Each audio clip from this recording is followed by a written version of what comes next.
छात्रों, आज हम आपके समक्ष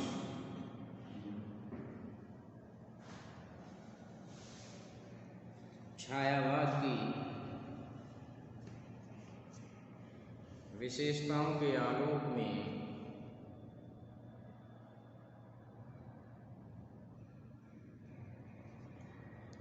निराला जी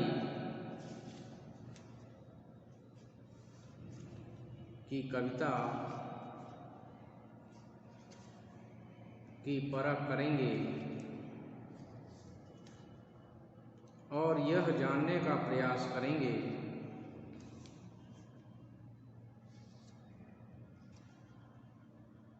कि निराला जी की कविताओं में वे कौन से तत्व समाहित हैं जो छायावाद के प्रमुख तत्व माने जाते हैं।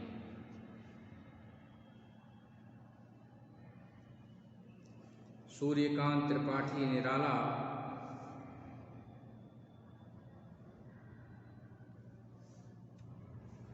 छायावाद के 4 आधार स्तंभों में से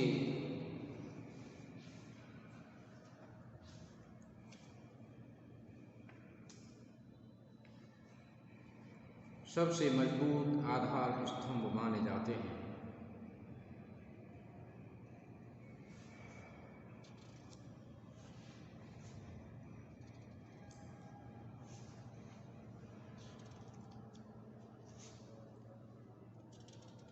निराला जी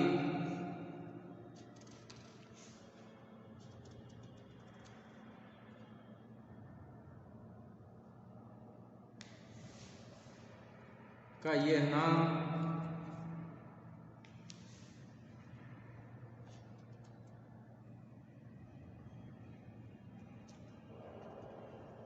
मतवाला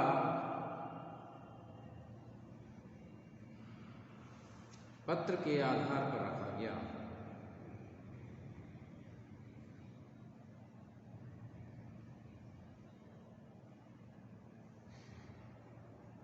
आपका न केवल नाम छायावाद के चतुष्टयी में लिया जाता है, बल्कि छायावाद के बृहत्त्रयी में भी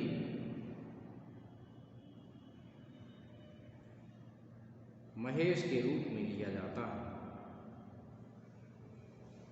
तो आज हम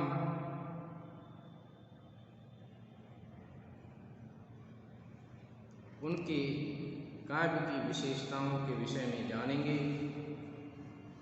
तो सबसे पहला बिंदु है आध्यात्मिकता।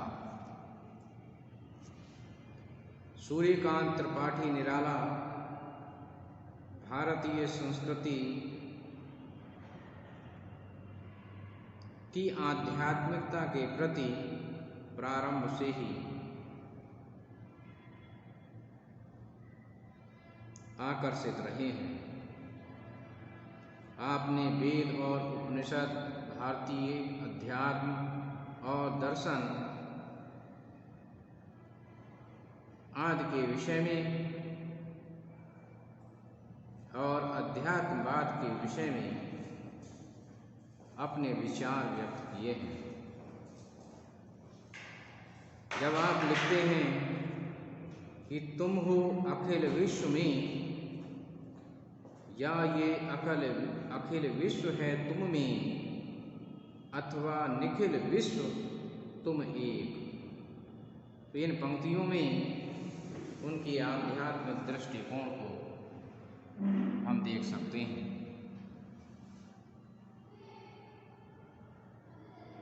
उनके काव्य की दूसरी विशेषता है रहस्य भावना। छायावाद में भी रहस्यवाद प्रमुख विशेषता मानी जाती है।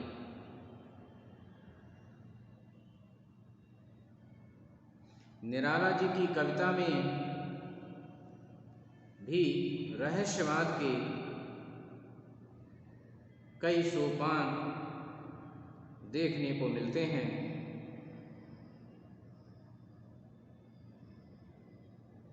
जिसकी अभिव्यक्ति विभिन्न रूपों में हुई है। जब आप कहते हैं कि तुम मृदु मानस के भाव और मनोरंजनी भाषा, तुम नंदन बन घन विहग और मैं सुख शीतल तर शाखा, तो उसमें रहस्यवादी भावना मुखरित हुई है। उनके काव्य में सौंदर्य भावना भी विशेष रूप से परिलक्षित हुई है।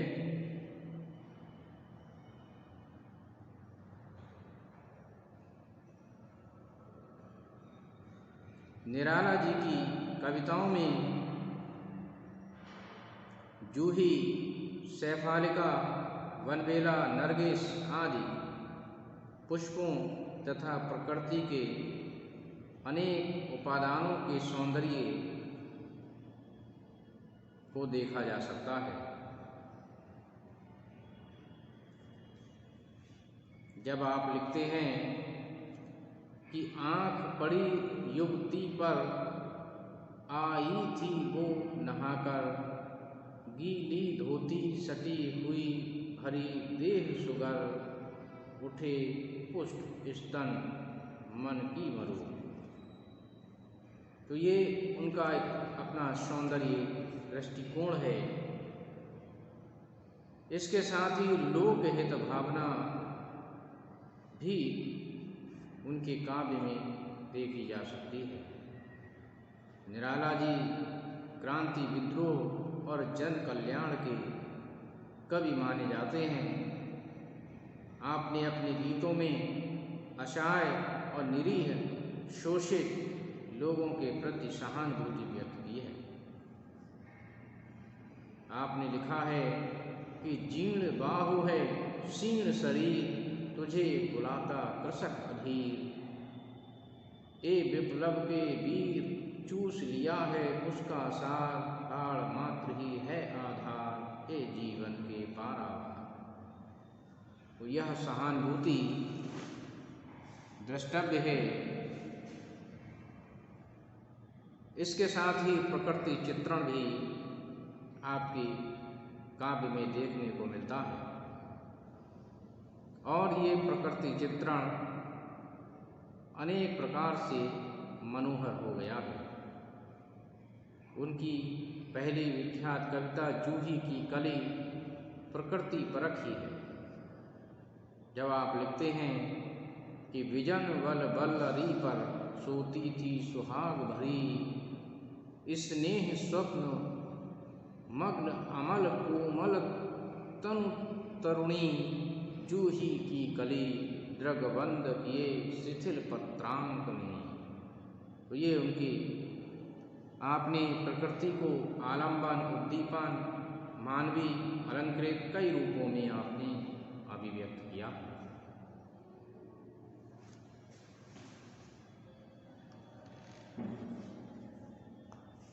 इस प्रकार प्रकृति की ओर आपका लगाव विशेष रूप से देखा जा सकता है। इसके साथ ही यदि हम काव्य रूप की बात करें तो निराला जी मुख्य रूप से गीतकार रहे हैं। उन्होंने महाकाव्य नहीं लिखे और न ही खंड काव्य लिखे हैं, पर कुछ रचनाएं राम की शक्ति पूजा, तुलसीदास, सरोज स्मृति आदि का स्वरूप प्रबंधात्मक अवश्य ही हो गया है। अब हम उनकी भाषा पर यदि बात करें तो भाव और विषय के अनुकूल कोमल या कठोर भाषा निराला जी ने अपनाई है। राम की शक्ति पूजा की भाषा का जो ओज गुण युक्त स्वरूप देखने को मिलता मिलता है वैसा हमें कम ही देखने को मिलता है। भाषा पर आपका अधिकार दिखाई देता है। आपकी भाषा में चित्रात्मकता, लाक्षणिकता और संगीतात्मकता विशेष रूप से देखने को मिलती है।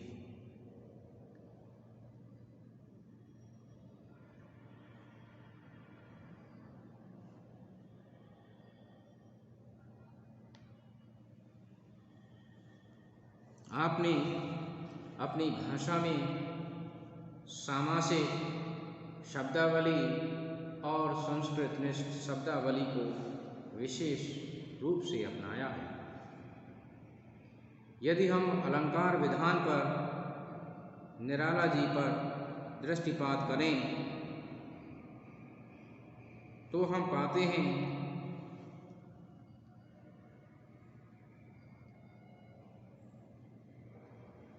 कि आपका पूर्ववर्ती काव्य अलंकृत काव्य है, जबकि परवर्ती काव्य अत्यंत सरल और सपाट है, जिसमें सपाट बयानबाजी देखी जा सकती है।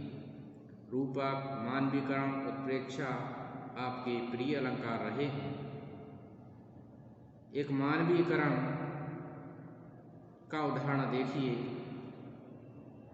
कि प्रिय यामिनी जागी, अलस पंकज द्रग अरुण मुख तरुण अनुरागी, खुले केश अशेष शोभा भर रहे, पृष्ठ गीवा बाहु गोर पर तर रहे, बादलों से घिर ऊपर दिन कर रहे, ज्योति की तंद्री तड़ित ने क्षमा मांगी। तो इस प्रकार इसमें मानवीकरण देखने को मिलता है। अब हम छंद विधान की बात करते हैं कि आपने कौन कौन से किस प्रकार के छंद अपनाए हैं। निराला जी की विशेषता स्वच्छंद विधान में रही है। वे कविता को छंदों से मुक्ति की कामना करते हैं। मनुष्यों की मुक्ति की तरह कविता की भी मुक्ति होती है, और मनुष्य की मुक्ति कर्मों के बंधन से छुटकारा पाना है, और कविता की मुक्ति छंदों के शासन से मुक्ति पाना है। तो आप मुक्त छंद के अभिलाषी रहे हैं। आपने प्रवर छंद या केचुआ छंद के लिए विशेष रूप से अपनी कविताओं में अपनाया है। तो इस प्रकार से यदि हम निष्कर्ष रूप में देखें तो हम पाते हैं कि निराला जी में छायावाद की समस्त प्रवृत्तियां और विशेषताएं विद्यमान हैं, और इसी कारण छायावाद के प्रमुख कवियों में आपका नाम लिया जाता है। धन्यवाद।